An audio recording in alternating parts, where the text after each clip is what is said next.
વાલા ખેડૂત મિત્રો, જસદણની ભૂમિ એટલે કે ખેતીવાડીની અંદર જે મહાકાય મશીનરી એટલે કે જે થ્રેસર મશીન આપણે વાપરીએ છીએ એવી વખણાતી ભૂમિ એટલે કે જસદણની ભૂમિ.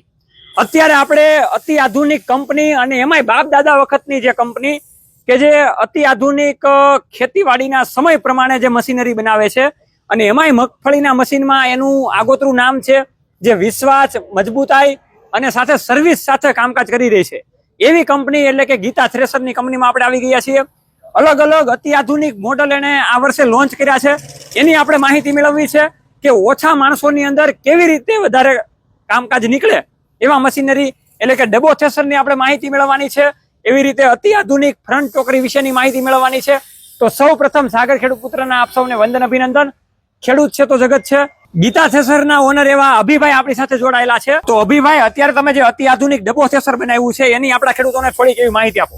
ખેડૂત મિત્રો બધા પરિચિત છો ગીતા કંપની થી. આપણે ગીતા કંપનીના જે તે સમયે અમારા દાદા વખતથી સાદા મશીન વાળા એન્જિન ઉપર હાલતા એવા ઓપનર થી માંડીને પછી આપણે ઉપરથી ઓરવાના ઊભી સાપ્ટીનના થ્રેસરો બધા અલગ અલગ મોડેલ બનાવતા આવ્યા છીએ.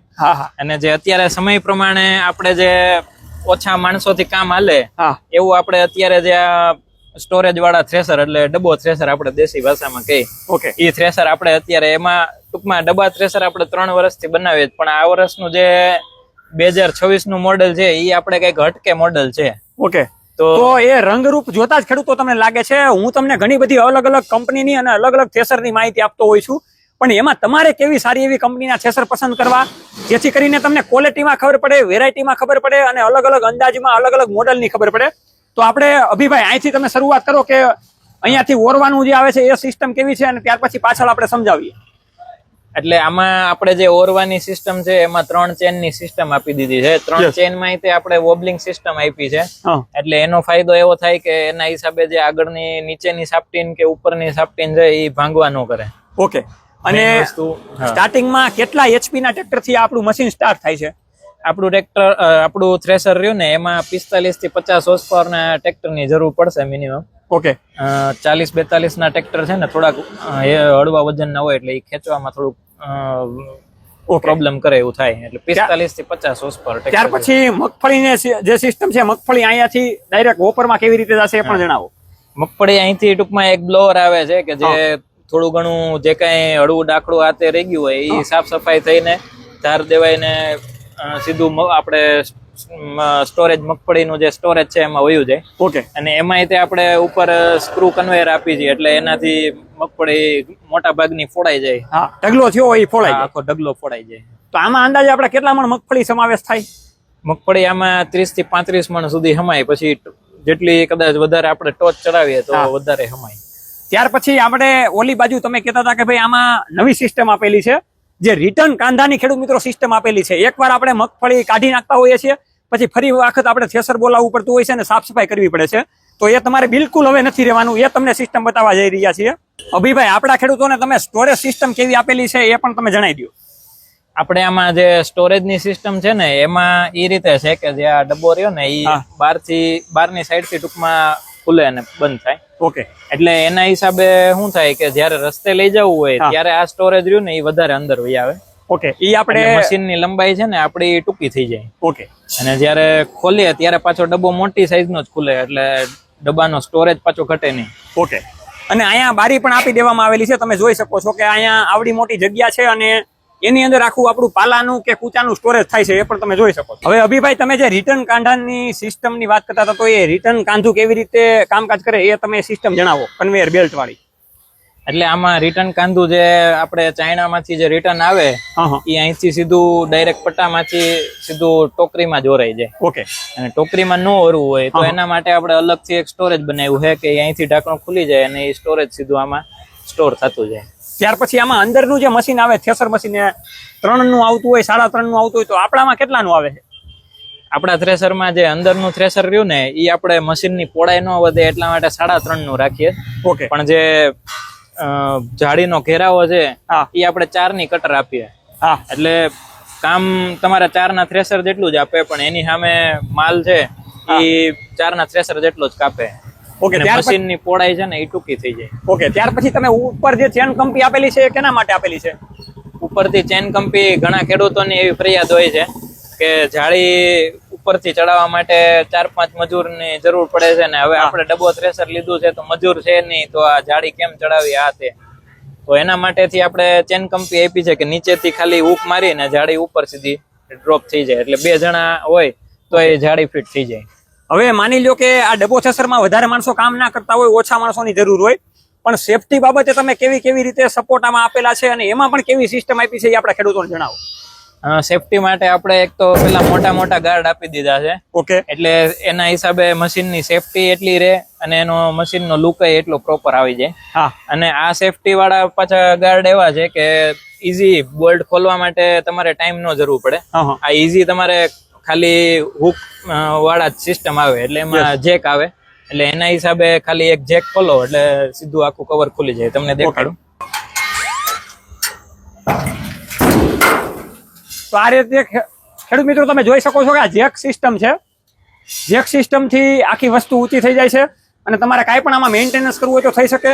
અને આ જે ગાર્ડ આપેલું છે જેના કારણે આમાં રજકણો ઓછા જાય છે અને બેરિંગની જે સિસ્ટમ હોય અને જે પુલીની જે સિસ્ટમ હોય એ સારી એવી ટકી શકે છે. એ પણ એક બાબતનું ખાસ ધ્યાન આપવામાં આવ્યું છે આમાં. હવે અભિભાઈ, તમે ગીતા થ્રેસર દ્વારા ઘણી બધી સારી એવી સિસ્ટમ બનાવો છો, પણ ખેડૂતોને મગજમાં એ છે કે ભાઈ ડબ્બો થ્રેસર એટલે ઓનલી ફોર મગફળી કાઢવાનું થ્રેસર. તો તમે આ જે ડબ્બો થ્રેસર છે એમાં કેવા પાક ચાલી શકે કે ના ચાલી શકે? આ આપણા થ્રેસર રહ્યા ને એમાં મગફળી એ સિવાય ચણા, તુવેર, મગ, અડદ, સોયાબીન, વાલ અને વટાણા અને રાજમા બધી જાતના પાકો નીકળે. તો ખેડૂત મિત્રો, આ જે ડબ્બો થ્રેસર છે એ ઓલ ઇન વન છે. એમાં બધા પ્રકારના પાકો તમારે આસાનીથી નીકળી શકશે અને એના ચાવણા બદલાવાની સિસ્ટમ ને બધું ઓટોમેટિક ઇઝીલી થઈ શકે એવું હોય છે ને આમાં. હા, જાળી બદલાવા માટે તો મેં તમને સમજાવ્યું એ રીતે ચરખી સિસ્ટમ છે એટલે ફટાફટ જાળી ફૂલ ફિટ થઈ જાય. બીજું વધારામાં જયારે આ કઠોળ કાઢવા હોય ત્યારે એના વધારાના ખાપિયા આવે છે એ ફિટ કરવા બહુ ઈઝી છે. ઓકે. ત્યાર પછી અભિભાઈ, આપણે જે પેલા સિસ્ટમ આવતી એમાં માણસોની જરૂર વધારે પડતી અને ઓરવા માટે ઉપર 2 થી 3 માણસો રાખવા પડતા અને એક બાજુ વરસાદની સિસ્ટમ હોય, મગફળી કાઢવાની હોય તો ખેડૂતોને એ ટાઈમ વધારે ખવાતો. તો એના સામે તમે જે ટોકરી મોડલ બનાવ્યું છે તો ટોકરી મોડલની ખાસ ખેડૂતોને તમે ખાસિયત જણાવો. અને ખેડૂત મિત્રો, આ અતિ આધુનિક ટોકરી મોડલ છે એટલે તમે ખાસ કરીને માહિતી મેળવતા રહેજો. તો તમે જણાવો અભિભાઈ. આ આપણું ટૂંકમાં ફ્રન્ટ ટોકરી મોડલ છે. ટૂંકમાં જે ડબ્બો છે આપણો થ્રેસર એનું એક મિની વર્ઝન. ઓકે.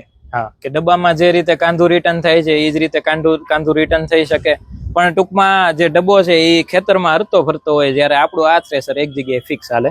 ઓકે. બીજી આમાં સાઈડમાં ધાર દેવાના ચાયણાની વધારાની સિસ્ટમ ફિટ થઈ શકે કે હારવાર મગફળી કે કોઈ પણ કઠોળ તમારે હારવાર ધાર દેવું હોય તો એ પણ ધારના ચાયણાની સિસ્ટમ આવે. ઓકે. અને આ જે સિસ્ટમ છે લાંબી થઈ જતી છે. હા, આ ચાયણો અહીંથી સીધો બોલ્ટ સિસ્ટમ ઉપર હોય, નીચે પડી જાય, આ ઘોડી ઉપર આખો ચાયણો અહીં ઉભો થઈ જાય. ઓકે. તો ધાર દેવા માટે તમારે વાપરવું હોય તો પણ તમે ખેડૂત મિત્રો આસાનીથી આનો ઉપયોગ કરી શકો છો. આ ગીતા થ્રેસરના ફ્રન્ટ ટોકરી મોડલમાં એક નવી સિસ્ટમ આપવામાં આવી છે જેમાં આપણે સુપડી દ્વારા તો મગફળીનો ઢગલો કરીએ છીએ, પણ તમારે ડાયરેક્ટ ટ્રોલીમાં ભરવું હોય અથવા ડાયરેક્ટ કોથળા ભરવા હોય તો એની માટેનો ખાળીઓ આપવામાં આવે છે જેનાથી તમારે આ એક સુપડી નીકળી જાય અને ખાળીઓ તમે ફિટ કરી દો એટલે એક ટ્રોલીમાંથી તમે બીજી ટ્રોલીમાં પણ મગફળીનો ઢગલો આસાનીથી કરી શકો. હવે આમાં તમે જે રિટર્ન કાઢાની સિસ્ટમ આપેલી છે એ પણ આપણા ખેડૂતોને તમે જણાવો, જેથી કરીને ખેડૂતોને 2 વખત જે જૂના થ્રેસરમાં એમાં ઓરવું પડતું તો એ ઓરવું ના પડે. હા, હવે રિટર્ન કાંધું છે તો એના માટે આપણે આમાં પાછળ સિસ્ટમ આપેલી છે કે પાછળની જે સુપડી રહી, સુપડી પછી એની પાછળ આપણે 3 સ્ટેપમાં કાંધું રિટર્ન થઈ શકે. માનો કે જયારે હળવો ઉતારો હોય મગફળીમાં ખૂબ ત્યારે પાછળ બહુ જ દોડવા ઉડતા હોય તો એના માટે સ્લાઇડિંગ જે આ એક સુપડીનો સ્ટેપ પછી વધારાનો બીજો સ્ટેપ અને પછી પાછળ ત્રીજો સ્ટેપ એટલે તમારે ફૂલ વધારે રિટર્ન કાંધું કરાવવું હોય તો એનો તમને ઓપ્શન આપણે આપીએ કે જે માલ વધારે રિટર્ન કરાવવો હોય એટલો તમે રિટર્ન કરાવી શકો. ઓકે. તો આ ખેડૂત મિત્રો રિટર્ન કાંધાની સિસ્ટમ છે એમાં આપણે દાખલા હોય, કોઈ પણ મોટી ધૂળની કાકરીઓ વચમાં રહી ગઈ હોય તો એના માટેની આખી સિસ્ટમ છે અને પાછળ પણ બ્લોવર સિસ્ટમ આપી દેવામાં આવેલી છે જેથી કરીને આપણે જૂના થ્રેસરમાં કચરો ભેગો થતો એ કચરો ભેગો ના થાય અને ઘણા બધા અંતર સુધી એ દૂર ફેંકી શકે એવી આમાં સિસ્ટમ આપેલી છે અને લુક જ પણ તમે આનો અલગ જોઈ શકો છો. ત્યાર પછી અહીંયા પણ સેફટી ગાર્ડ ખેડૂત મિત્રો તમને આપી દેવામાં આવ્યા છે કે પુલી અને એના મેન્ટેનન્સ કરવા માટે જેક ટાઈપની સિસ્ટમ જે આપણે ડબ્બોમાં હતી એ રીતના તમને જોવા મળી જશે. હા, બીજું આપણા મશીનમાં સાગરભાઈ એક ખાસિયત વાળી વસ્તુ એ છે કે આપણે જે લીલા પાથરા હોય ત્યારે એને ઓકાવા માટેની આપણે જે સિસ્ટમ આપેલી છે કે અહીંથી જે આ રહ્યું ને કાંદુ રિટર્ન આપણો જે લીલો પાથરો હોય ને એ સીધો ઓકી નાખે. ઓકે. એટલે આમાં જે ઉપર ભરાઈ જાય કટરમાં સાપટીનમાં નુકસાની થાય એ વસ્તુ આમાં ન થાય. જયારે લીલા પાથરા હોય ત્યારે સમયાંતરે થોડુંક આ ખોલી નાખે એટલે સીધો માલ ઓકીને સીધો ચાઇનામાં પડી જાય. હવે અભિભાઈ, હાથી જેવું મહાકાય ખેડૂત મિત્રો થ્રેસર એની મગફળીના યુઝ કરવા માટે લઈ જાય છે, મગફળી કાઢવા માટે, તો તમારી ટીમ તરફથી, તમારી કંપની તરફથી તમે સર્વિસ કેવી પ્રોવાઈડ કરો છો?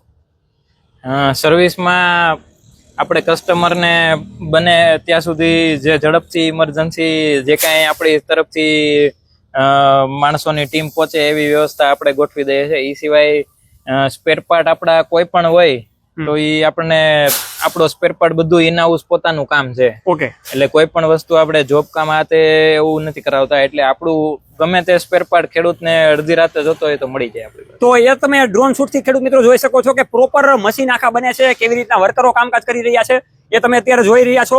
અને એમાંય જે સિસ્ટમ પુલીની હોય, સાફ્ટિંગની હોય, એ ઇન હાઉસ મેન્યુફેક્ચરિંગ કરવામાં આવે છે, જેથી કરીને ભવિષ્યમાં પણ તમારે કાંઈ ભાંગતૂટ થાય તો તમને અહીંથી મળી જવાની છે. હવે ખેડૂત મિત્રોને સબસિડી માન્ય થ્રેસરની વધારે તાલાવેલી હોય છે, તો અભિભાઈ આમાં કેટલી સબસિડી મળે છે? અને જે ખેડૂત મિત્રોએ સબસિડીના ફોર્મ ભરી દીધા છે એને હમણાં થ્રેસરમાં વારો પણ આવી જશે, તો એને કેવી રીતે લેવું? સબસિડીમાં સાગરભાઈ એ રીતે છે કે જે ગવર્મેન્ટના સ્લેબ છે કે ભાઈ 1,75,000 થી 2,25,000 જે આપણી સબસિડીની બે મોડલની માન્યતા છે. આપણું જે ફ્રન્ટ ટોકરી છે એ અને આપણું મોબાઈલ થ્રેસર છે, બંને થ્રેસરમાં 1,75,000 થી 2,25,000 સુધીની સબસિડી આપણે માન્ય કરાવેલી છે. ઓકે. તો આ ગીતા થ્રેસર દ્વારા સબસિડી પણ તમને આપવામાં આવે છે. આવી અવારનવાર ખેડૂત મિત્રો ખેતીવાડીની માહિતી જોવા માટે આપણા પ્લેટફોર્મને તમે ફોલો કરતા રહેજો. અને એમાંય ખાસ કરીને ગીતા થ્રેસરના તમને 2 મોડલ બતાવ્યા છે. એની કિંમત જાણવા માટે અથવા એની વધારે માહિતી મેળવવા માટે તમે રૂબરૂ પણ અહીંયા જસદણ મુલાકાત કરી શકો છો. જસદણ આટકોટ હાઈવે ઉપર આનું કારખાનું આવેલું છે, કંપની આવેલી છે. અને આ 2 મોડલની વાત કરી, એથી વિશેષ ઘણા બધા બીજા મોડલ પણ છે. એમાં મગફળી સફાઈ કરવાના હોય, ગ્રેડર મશીન હોય, મગફળી ફોલવાના પ્લાન્ટ પણ તમારે જોતા હોય, નાના ઓઇલ મિલ માટે તમારે યુઝ કરવા હોય તો એ પણ તમને અહીંથી મળી જવાના છે.